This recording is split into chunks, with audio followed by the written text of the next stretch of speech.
Republican State Representative David Spiller of Jacksboro, thank you so much. We appreciate it.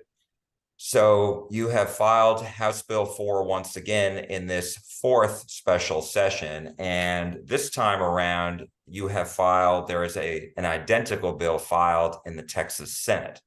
Why is this so important? Well, I think, first of all, it's important for both chambers to work together on any legislation, but especially something so important as border security. And I worked with Senator Birdwell previously, and now working with Senator Perry. And we've had meetings, discussions, and we're, as you say, we have filed identical bills, and we're working each of those through the process. And so I'm optimistic that we can get something done that both chambers can agree to, and that we can get on the governor's desk very quickly. How did this come to be? Is this something where Governor Abbott himself got involved? Well, we've been working with the governor's office for some time, and then certainly we wanted it to pass. It passed the Texas House. It was the most conservative and strongest border security measure in the history of our state and our nation that passed the House the last time. We couldn't get it across the finish line across the way, but we felt like it's important to work with everyone, and so we worked with the Senate. We worked with all interested parties, stakeholders, to try to come up with the thing. We've tried to tweak it some and make it even stronger than it was, and we feel that we've addressed some of the issues and concerns that were raised the last time. And so we're constantly trying to improve the bill, and I just appreciate the opportunity to continue to work with Senator Perry and work toward getting this thing across the finish line. And one of the criticisms that was brought up by Lieutenant Governor Dan Patrick was that the bill did not require anyone detained to be fingerprinted, photographed, and background checked. And when this all erupted last week, the war of words between the House and the Senate on this, and I should say leadership, not the individual lawmakers, the Lieutenant Governor said the Senate would not allow terrorists and dangerous criminals to get away. So has this been addressed in this new legislation? Yes, and we want the same result here. And so in the House, we don't want terrorists to get away. We thought that we had sufficiently provided for that in the previous bill, but we have strengthened that and included additional language in both these identical versions to address those issues and concerns. And so I feel good about where we are there and look forward to having all those safeguards in place. And that was one of the areas that we looked at. The other area primarily was the concern about law enforcement officers making determinations and independently taking someone to a port of entry. And so we've added the language. It's somewhat more costly, admittedly, but there are safeguards, and we have due process more so than we did before, to say that those folks are taking to an independent magistrate, and determinations are made at that point after the magistrate gets involved and people are read their rights and they have the opportunity to counsel, they have the opportunity, all those things that we would normally have as citizens under our law anyway with every single case. So given that, can you walk me through what might happen? Give me a likely scenario, if you will, on if a migrant enters the state outside of a port of entry illegally. And so a law enforcement officer happens to come upon this person. So walk me through the process under this legislation. Well, and again, same as before, it's still the punishment for illegal entry as a Class B misdemeanor. The limitation period for that is 2 years. It's again, I want to make clear this is not a round everybody up that might be here illegally and prosecute them. That is not what this law is about. It wasn't before. It isn't now. So generally, the officer would have to have probable cause to believe that this offense had been committed and committed within that time frame. They would arrest that person, take that person either to a magistrate, or you could do it as we do with other cases now through teleconference remotely and so forth. They're read their rights. They're explained if they don't have if they need a translator, we get a translator. All those safeguards will be put in place, and at that point, the individual if the magistrate determined that they were here illegally and they met the requirements under the statute, then they would be given the opportunity to dismiss that case and voluntarily return. and of course, the identifying information, fingerprinting, other biometric data would be obtained, put in a database, would make sure that we don't have suspected terrorists and things like that. Those folks would be taken to a port of entry and would be ordered to return. Alternatively, if they choose not to voluntarily agree to return, then they could and would, or they could be and would be probably prosecuted under that offense. And if convicted at the end of that sentence, whatever that may be, then they would be ordered to return. So you have the same process. One, they can voluntarily say, "Look, you know, I'm willing to cooperate and go back." Or if they're not, then they could be prosecuted and still ordered to return. And of course, if they're ordered to return and fail and refuse to do that, again, that same provision we had before that provides for a secondary felony for refusal to comply with that order to return would come into play. And when you talk about them going before a magistrate, you're not talking about a federal magistrate, you're talking about a state magistrate. Yes, a judge in Texas, a judge either in the county where this is, where the offense occurred, is generally, I think, the way that the statute and the Code of Criminal Procedure prescribes that. So that would be a judge. It could be a JP court judge. It could be a county court judge. It could be a county court at law. It could be a county criminal court. It could be any. Frankly, it could be. It wouldn't have to necessarily even be a judge that is the one that would be presiding over the case. It could be a district judge or anyone else, but it would be an independent magistrate, as that term is defined, and they would be taken to that independent magistrate. And if that person decides to voluntarily leave the U.S., Yes. So a law enforcement officer is then escorting this individual back to the border and watching that person go over the bridge? Yes, and we've provided the means and the manner in which where the magistrate would provide, and it would be part of the order how they would be transported. Typically, I would assume DPS, but it could be any law enforcement agency subject to that order, whatever fits the magistrate's decision there, and that they would be transported to, again, just like we did before, a port of entry in order to return.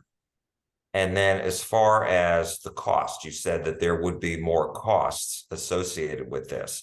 And so are you talking about once an individual is arrested, they would be detained in a county jail?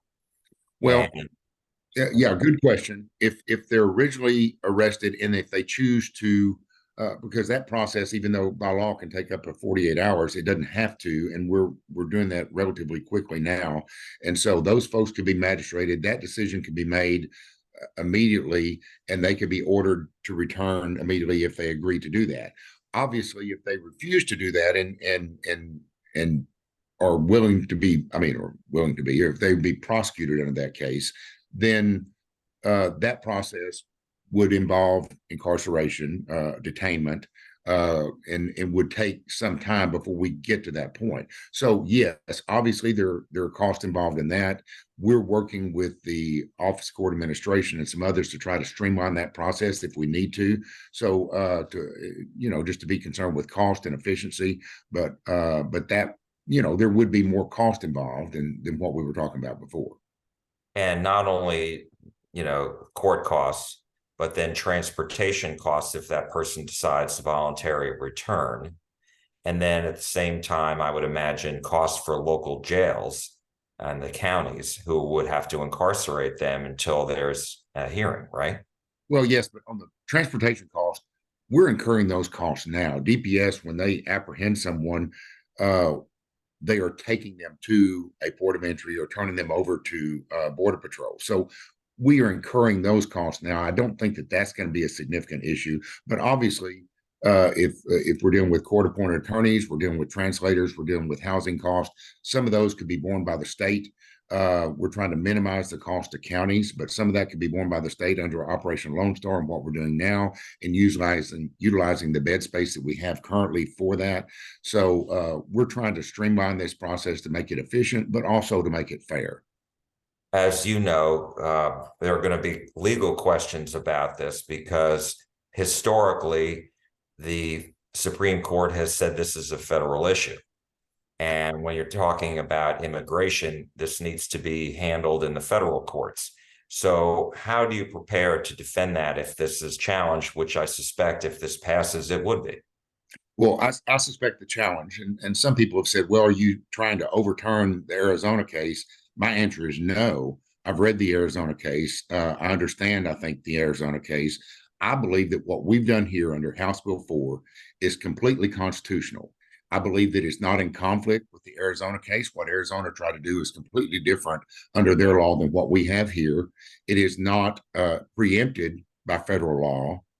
It is not in conflict with federal law. As a matter of fact, it is right in line with the much of federal law that has been in place for decades.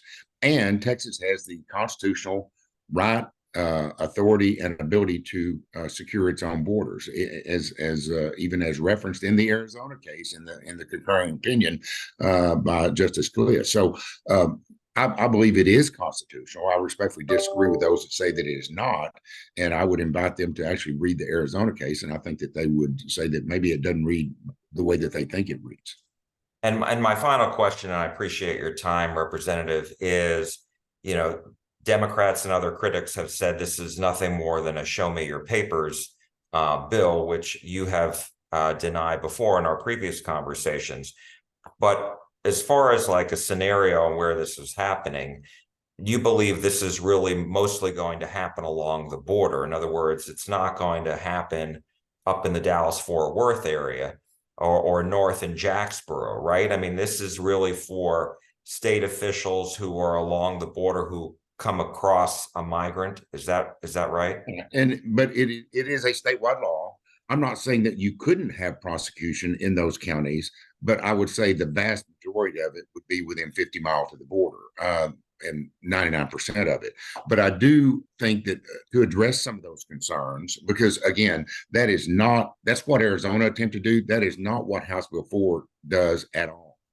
But also to address some of those concerns, we have exempted under this version of House Bill 4 and said that you could not have any enforcement. No one can be arrested or detained either at a public or private primary or secondary school, a church, synagogue, or place of worship, a healthcare facility, which includes hospitals where anyone would be receiving medical treatment, a safe a safe ready facility dealing with victims of rape, people that anything dealing with cartel or anything like that. We've tried to put safeguards in here to make sure that people are safe and to show that this is not just a round everybody up that's here illegally and ship them off. That is not at all what House Bill 4 is about. And you think that will satisfy critics?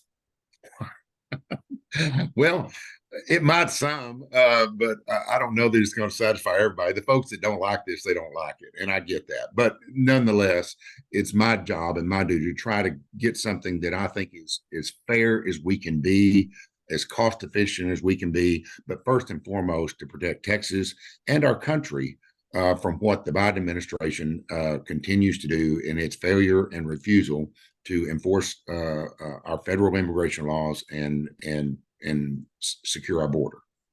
I did want to ask you one other question, if I may, about House Bill 3, which is another bill that is identical between the House and the Senate, and that is spending more than $1.5 billion for the state to expand its border wall.